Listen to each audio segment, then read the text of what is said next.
All right, Shalom. First and foremost, only two. Yahweh, Bahashim, Yahweh Shai, Bahashim, Harakakwadash. Double honors unto the apostles and elders of GMS Great Millstone. And a sincere Shalom to Yakim, bringing out this word in diligence and in truth. 1 second. My article isn't popping up.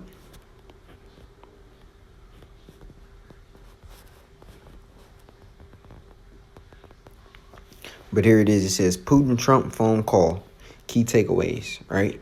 So understand that Trump, and Putin have been, talking a lot lately, conversing on, the Ukraine conflict, as well as it says right here, bilateral ties, which is basically the inner turmoil and conflict between Russia and the U.S., which to the average person, it seems as if peace talks are happening. Trump said once he get into office, he wants to basically resolve, tension or beef that the U.S. has had with Russia, but that really means nothing, because we understand, according to prophecy, that the Medes, are going to go up against the land of unwalled villages, as the scripture says in the book of Ezekiel, the 38th chapter. And that land of unwalled villages, speaking of America, Babylon the Great. So let's get into it. It says the Russian and U.S. leaders have discussed the prospect of a settlement of the Ukraine conflict and improving bilateral ties. It says Russian President Vladimir Putin and U.S. President Donald Trump held a much-anticipated phone call on Tuesday discussing a potential settlement of the Ukraine conflict. The conversation lasted for 2.5 hours, with both the White House and the Kremlin describing it as positive. Here are the key takeaways from the conversation. It says a potential ceasefire. Putin and Trump discussed Trump's idea of a 30-day ceasefire, with the Russian side outlining multiple issues to be resolved before its implementation. The Kremlin press service said in a statement following the call, namely, Putin outlined the need to establish a mechanism to properly monitor a potential ceasefire, as well as stop forced mobilization and rearmament in Ukraine. And I understand America, was supplying Ukraine, with weapons and soldiers, right? All right. It says serious risks associated with Kiev regime's inability to negotiate, which has repeatedly sabotaged and violated the agreements reached, were also noted.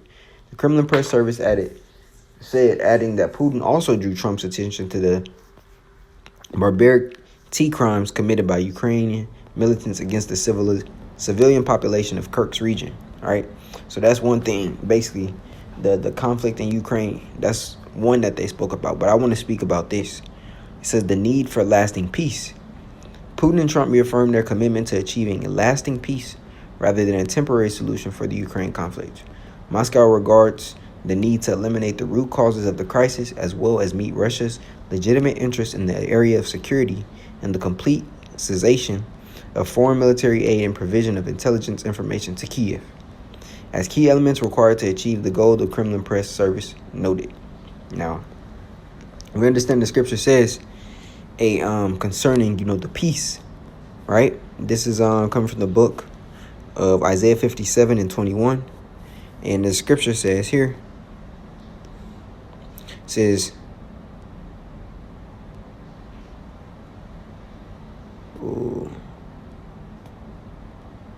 there is no peace, saith my power Yahweh, to the wicked.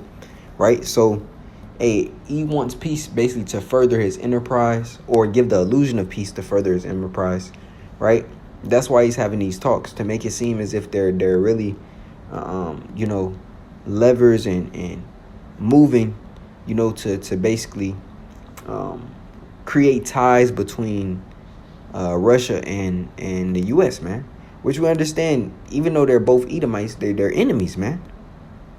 See, the scriptures talk about the evil thought that they shall think, man. And that evil thought is them pressing the button, man. The Most High putting the thought of them actually eliminating the whore, Babylon the Great, from the earth, man, right? Making her desolate, as the scripture says in the book of Jeremiah, because that's going to happen. See, it doesn't matter what the king says, man, and kings in terms of the kings of the earth, because we understand that the scripture tells us this in the book of Proverbs. It's Proverbs 21. It's 26. This is 21. At the top, it says, the king's heart is in the hands of Yahweh Ba'ashim Yahweh Shai. As the rivers of water, he turneth it whithersoever he will. Meaning what? Hey, the Lord is orchestrating what these men are doing, man. These men, just like as the scripture says this in the book of Job, sealeth the instruction, right? This Job 33:15. It says, in a dream, in a vision of the night, when deep sleep falleth upon men, and slumberings upon the bed, then he openeth the ears of men, and sealeth their instruction, that he may withdraw man from his purpose, and hide pride from man. So Yahweh Shemel Shai is ultimately having men move exactly how he wants them to move. This Proverbs 20:24. A man's goings are of Yahweh Shemel Shai. How can a man then understand his own way? There's no such thing as free will, which means what? We're all following a predestined path, even the kings of the earth. So all these peace talks that they're having, it means absolutely nothing when the Lord said that he's going to establish war. He's going to establish division. He's going to establish hatred. This is the season in which we're in the world. Going back to the book of Ecclesiastes 3, there's a season upon the earth, man. Right? So when the scriptures also tell us this in the book of 2 Thessalonians, you got to believe it, man. I mean, it's like in 1 Thessalonians, that's a second. 1 Thessalonians 5:3, it says, for when they shall say peace and safety, right? Matter of fact, I'm going to start at the top. But of the times and seasons, brethren, ye have no need that I write unto you. For yourselves know perfectly that the day of the Lord so cometh as a thief in the night.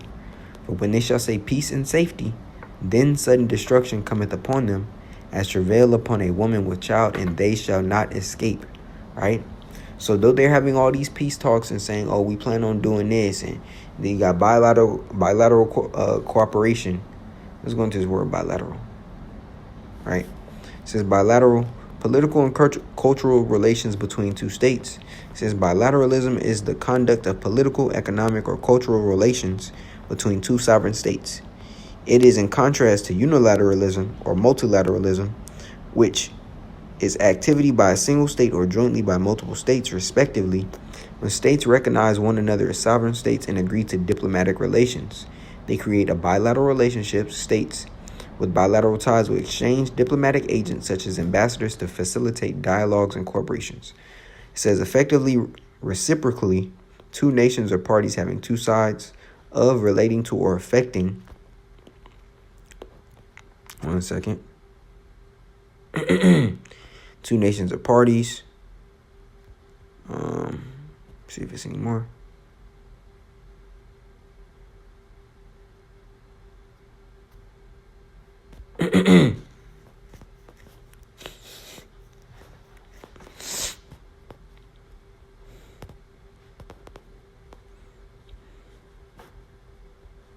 So there it is, right? Bilateralism. Two superpowers here, it says. In days when there are two superpowers, the U.S. and the Soviet Union, which, this is just the revitalized of both of them, right? Regularly engaged in bilateral arms negotiations. Such negotiations are much less common today. Sometimes bilateral refers to two sides of the same thing. All right, so, but there you see it, man. This is bilateralism, which synonyms of bilateral, let's see, cooperation, right? A collective cooperation or a consensual cooperation, man, right? Basically allowing both states, to do what they want by creating a median of respect, right? This median of stability and respect, man, right? It says ties between Russia. So like, letting it go back to my. Come on now, man. Go back to my bookmarks. There we go. It's not what I wanted. There we go. All right. It says ties between Russia and the U.S. were also discussed, with both agreeing to work on mutually beneficial projects. Right? Now, that don't mean that the hatred still ain't there. They're just coming into, I don't want to say a covenant, but coming to an agreement that each will continue to establish business, man. But through this business, Hey, America has to hate, or Russia has to soon hate, America, man. The Lord is going to allow this whore to piss off these nations to the point where that tension that was cut, or the tension that was relieved, so to speak, is going to be increased. It says Washington and Moscow have been considering a broad spectrum of areas where our two countries may establish cooperation. That's not nuclearly, right? That's not speaking militarily or nuclear. It says the two leaders agreed that a future with improved bilateral relationships between the United States and Russia has a huge upside, right? Which ultimately just means no destruction, but hey, thus saith the Lord, man. It says this includes enormous economic deals and geopolitical stability when peace has been achieved, and no peace will be achieved, man. And that's the point. No peace will be achieved here, right? That's why 1 Thessalonians 5:3 says, for when they shall say peace and safety, then sudden destruction cometh upon them as travail upon a woman with child, and they shall not escape. Now I want to grab another precept, because how do we know this is going to happen? It's Isaiah 13:4. It says, the noise of a multitude in the mountains, like as of a great people, a tumultuous noise of the kingdoms of the nations gathered together. The Lord Yahweh of hosts mustereth the host of the battle, right? So the Lord is going to muster the host of the battle. Let's go into this word mustereth, right? H6485, Pakad. It says to attend, to muster, to reckon, to visit or appoint, to punish, right? To be sought, to be visited, to commit to.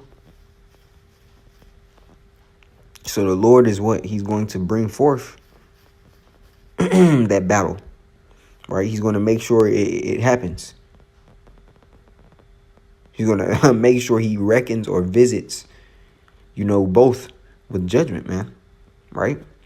This is 5. It says they come from a far country, from the end of heaven, even the Lord, and what? And the weapons of his indignation to destroy the whole land. So it's speaking of war, man, of thermonuclear destruction, because we understand the weapons of the Lord's indignation are what? The thermonuclear missiles, right? How ye, for the day of the Lord Yahweh Bashim is at hand.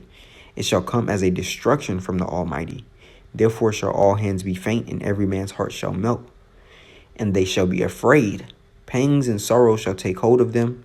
They shall be in pain as a woman that travaileth. They shall be amazed one at another. Their faces shall be as flames. Salakia. It says, behold, the day of Yahweh Bashim Shai cometh, cruel both with wrath and fierce anger, to lay the land desolate, and he shall destroy the sinners thereof out of it, right? And it's going to be done with the burning and fuel of fire, as the scripture says in Isaiah 96, right? Now I'm going to jump down. This is 13 and 17. Behold, I will stir up the Medes, which are who? Russia, against them, which shall not regard silver, and as for gold, they shall not delight in it, right? Because it's not going to be any treaty or any buy-off of the destruction that America, can push this day off. It's not going to be any type of economic plan that will basically alleviate the tension or Russia's need or want to set fire up on this place, man, right? So no treaty can be signed, nothing can be written in law. No, this has to happen, right? It says their bows also shall dash the young men to pieces. They shall have no pity on the fruit of their womb. Their eyes shall not spare children. In Babylon, the glory of kingdoms, the beauty of the Chaldees, excellency, shall be as when Yahweh overthrew Sodom and Gomorrah, right? Likening this destruction unto how the Lord destroyed Sodom and Gomorrah with fire and brimstone, right? Now let's go into the book of Ezekiel 38, and touch up on this,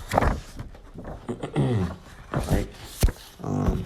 At the top, it says, and the word of the Lord Yahweh came unto me, saying, Son of man, set thy face against Gog, the land of Magog, right? Russia. It says, the chief priests of Meshach and Tubal, and prophesy against him. And Meshach and Tubal goes into Turkey.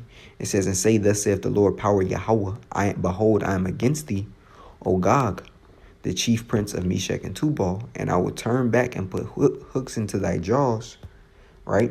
Put hooks into thy jaws, and will bring thee forth in all thine army, horses and horsemen, all of them clothed with all sorts of armor, even a great company with bucklers and shields, all of them handling swords, right? What the Lord is going to do, it's likened into a wild animal being controlled or led, right, by the Lord, man. He's going to put that wrath and that fierceness, on that bear, man, on Russia, to do what? To ultimately fight, man. Right? Fight against this place. It says, all thine horsemen clothed with armor, great company. Because the Lord is beefing up the military prowess, of Russia, man. Right? For the appointed times. As the scriptures speak about the smith that bloweth the coals within the fire. He's making sure that and not only Russia, but China, North Korea, all these nations that bend the bow shall shoot at her and spare no arrows, as the scripture tells us, man. These motives are moving into action, right? Meaning what? It's going to happen, Now, scriptures also talk about Russia being a guard unto the smaller nations, Libya, Ethiopia, so forth and so on. But I want to jump down to 10 because I spoke on it. Spoke on it. It says, thus saith the Lord power Yahweh, it shall also come to pass that at the same time shall things come into thy mind, and thou shalt think an evil thought, and thou shalt say, I will go up to the land of unwalled villages. I will go to them that are at rest, that dwell safely, really carelessly, right? That's the sentiment of the American people. It says, all of them dwelling without walls and having neither gates. It's like having neither bars nor gates, right? And America's that land of unwalled villages. See, it's surrounded by what? Seas, right? So that quote unquote protection that they believe they have, it will be infiltrated, man, by nukes. By nukes, man, right? I'm gonna jump down. Let's see.